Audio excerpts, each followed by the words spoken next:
হুজুর আমার পেটের পীড়া এবং পেটের ব্যথা অনেক ডাক্তার দেখানোর পরেও কমে না, এক্ষেত্রে আমার জন্য কোনো পরামর্শ আছে কিনা? প্রিয় ভাইয়েরা, আমরা নবী করিম সাল্লাল্লাহু আলাইহি ওয়াসাল্লামের অনন্য একটা আমল হাদিস থেকে পাই।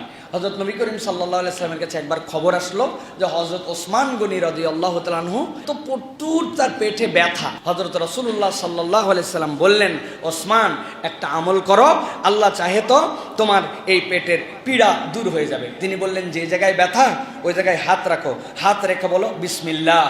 একবার বলবে কি? বিসমিল্লাহ। এরপরে তিনি শিখালেন, আউযু বিল্লাহি ওয়া কুদরাতিহি মিন শাররি মা আজিদু ওয়া উহাজিরু। এইটা 7 বার বলো। কি বলবে? আউযু বিল্লাহ, আমি আল্লাহর কাছে আশ্রয় চাচ্ছি, ওয়া কুদরাতিহি, এবং তার কুদরত, তার অলৌকিকতা, সেখান থেকে আমি আল্লাহ রাব্বুল আমিনের কাছে সাহায্য চাচ্ছি।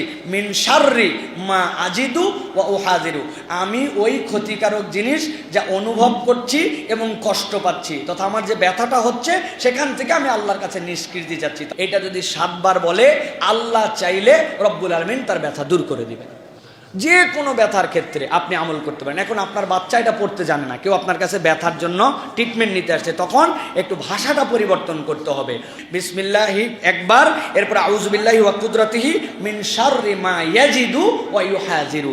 সে যে ব্যথা পাচ্ছে এবং অনুভব করছে, আল্লাহ তুমি এটা তার ভালো করে দাও।